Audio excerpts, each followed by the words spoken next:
Hi ಗೆಳೆಯರೆ, ಎಲ್ಲರಿಗೂ ನಮಸ್ಕಾರ. ಇಂಡಿಯಾ ವರ್ಸಸ್ ಆಸ್ಟ್ರೇಲಿಯಾ ಪಂದ್ಯದಲ್ಲಿ ಮಳೆ ಬಂದರೆ, ಒಂದು ವೇಳೆ ಮಳೆ ಬಂದು ಪಂದ್ಯ ರದ್ದಾದರೆ ಫೈನಲ್ ಯಾರು ಹೋಗುತ್ತಾರೆ? ಹಾಗಾದರೆ ಸುದ್ದಿಯ ಸಂಪೂರ್ಣ ಮಾಹಿತಿ ಏನು? ಅದಕ್ಕೂ ಮುನ್ನ ಇಲ್ಲಿದೆ ನೋಡಿ ಸೆಮಿಫೈನಲ್ನ 3 ನಿಯಮಗಳು. ಹೀಗೆ ಇದರೆಲ್ಲದರ ಬಗ್ಗೆ ಹೇಳುತ್ತೇನೆ. ಆದರೆ ಅದಕ್ಕೂ ಮುನ್ನ ನೀವು ಟೀಮ್ ಇಂಡಿಯಾ ಅಭಿಮಾನಿಯಾಗಿ ಈ ವಿಡಿಯೋ ನೋಡುತ್ತಿದ್ದರೆ ಈ ವಿಡಿಯೋಕ್ಕೊಂದು ಲೈಕ್ ಮಾಡಿ ಮತ್ತು ಇಂಥ ಹೊಸ ಅಪ್ಡೇಟ್ಗಳಿಗಾಗಿ ನಮ್ಮ ಚಾನಲನ್ನು ಸಬ್ಸ್ಕ್ರೈಬ್ ಮಾಡಿ. ಹೌದು, 2025ರ ಚಾಂಪಿಯನ್ಸ್ ಟ್ರೋಫಿಯ ಲೀಗ್ ಹಂತ ಮುಕ್ತಾಯವಾಗಿದೆ. ಇದೀಗ ಫೆಬ್ರವರಿ 4ರಿಂದ ನಾಕೌಟ್ ಪಂದ್ಯಗಳು ಪ್ರಾರಂಭವಾಗಲಿವೆ.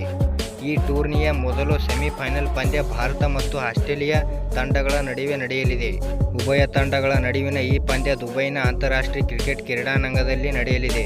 ಆದರೆ ದೊಡ್ಡ ಪ್ರಶ್ನೆ ಏನೆಂದರೆ, ಎರಡು ತಂಡಗಳ ನಡುವೆ ನಡೆಯಲಿರುವ ಸೆಮಿಫೈನಲ್ ಪಂದ್ಯ ಮಳೆಯಿಂದಾಗಿ ರದ್ದಾದರೆ ಯಾವ ತಂಡ ಫೈನಲ್ ತಲುಪುತ್ತದೆ ಮತ್ತು ಈ ಬಾರಿ ನಾಕೌಟ್ ಪಂದ್ಯಗಳಿಗೆ ಐಸಿಸಿ ಯಾವ ನಿಯಮಗಳು ಮಾಡಿದೆ ಎಂಬುದು ಇಲ್ಲಿದೆ ನೋಡಿ. ಚಾಂಪಿಯನ್ಸ್ ಟ್ರೋಫಿಯಲ್ಲಿ ಮಳೆ ಮತ್ತು ಆಸ್ಟ್ರೇಲಿಯಾ ತಂಡಕ್ಕೆ ಅವಿನಾಭಾವ ಸಂಬಂಧವಿದೆ. ಕಳೆದ 2 ಆವೃತ್ತಿಗಳಲ್ಲಿ ಆಸ್ಟ್ರೇಲಿಯಾ ತಂಡದ 3 ಪಂದ್ಯಗಳು ಮಳೆಯಿಂದಾಗಿ ರದ್ದಾಗಿದ್ದವು. ಈ ಬಾರಿಯೂ ಮಳೆಯಿಂದಾಗಿ ಆಸ್ಟ್ರೇಲಿಯಾ ಒಂದು ಪಂದ್ಯವನ್ನು ಆಡಲು ಸಾಧ್ಯವಾಗಲಿಲ್ಲ. ಇಂತಹ ಪರಿಸ್ಥಿತಿಯಲ್ಲಿ ಸೆಮಿಫೈನಲ್ನಲ್ಲಿ ಇದೇ ರೀತಿ ಘಟನೆ ನಡೆದರೆ ಯಾವ ತಂಡ ಫೈನಲ್ಗೇರುತ್ತದೆ ಎಂಬ ಪ್ರಶ್ನೆ ಅಭಿಮಾನಿಗಳ ಮನಸ್ಸಿನಲ್ಲಿ ಮೂಡಿದೆ. ಅದಕ್ಕೆಲ್ಲ ಉತ್ತರ ಇಲ್ಲಿದೆ ನೋಡಿ. ಈ ಬಾರಿ ಐಸಿಸಿ 2 ಸೆಮಿಫೈನಲ್ ಪಂದ್ಯಗಳಿಗೆ ಮೀಸಲು ದಿನವನ್ನು ನಿಗದಿಪಡಿಸಿದೆ. ಆದರೆ ನಿಗದಿತ ದಿನಾಂಕದಂದೇ ಆಟವನ್ನು ಮುಗಿಸಲು ಎಲ್ಲ ಪ್ರಯತ್ನಗಳನ್ನು ಮಾಡಲಾಗುವುದು. ಇದು ಸಾಧ್ಯವಾಗದಿದ್ದರೆ ಮೀಸಲು ದಿನದಂದು ಪಂದ್ಯವನ್ನು ಪೂರ್ಣಗೊಳಿಸಲಾಗುತ್ತದೆ. ಅಂದರೆ ಮಾರ್ಚ್ 4ರಂದು ಭಾರತ ಮತ್ತು ಆಸ್ಟ್ರೇಲಿಯಾ ಸೆಮಿಫೈನಲ್ ಪಂದ್ಯ ಪೂರ್ಣಗೊಳ್ಳದಿದ್ದರೆ ಮಾರ್ಚ್ 5ರಂದು ಪಂದ್ಯವನ್ನು ಮುಂದುವರಿಸಲಾಗುತ್ತದೆ.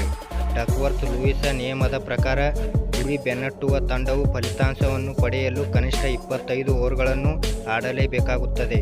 ಆದರೆ ಮೀಸಲು ದಿನದಂದು ಪಂದ್ಯದ ಫಲಿತಾಂಶ ನಿರ್ಧಾರವಾಗದಿದ್ದರೆ ಗುಂಪು ಹಂತದಲ್ಲಿ ಅಗ್ರಸ್ಥಾನದಲ್ಲಿರುವ ತಂಡ ಫೈನಲ್ ತಲುಪುತ್ತದೆ. ಈ ನಿಯಮದ ಪ್ರಕಾರ ಭಾರತ ತಂಡ ಗುಂಪು ಹಂತದಲ್ಲಿ ಅಗ್ರಸ್ಥಾನದಲ್ಲಿರುವ ಕಾರಣ ಸೆಮಿಫೈನಲ್ ಪಂದ್ಯವು ಯಾವುದೇ ಫಲಿತಾಂಶವಿಲ್ಲದೆ ಅಂತ್ಯಗೊಂಡರೆ ಭಾರತ ಫೈನಲ್ಗೇರಲಿದೆ. ಧನ್ಯವಾದಗಳು ಇಲ್ಲಿವರೆಗೆ ವಿಡಿಯೋ ನೋಡಿದ್ದಕ್ಕೆ.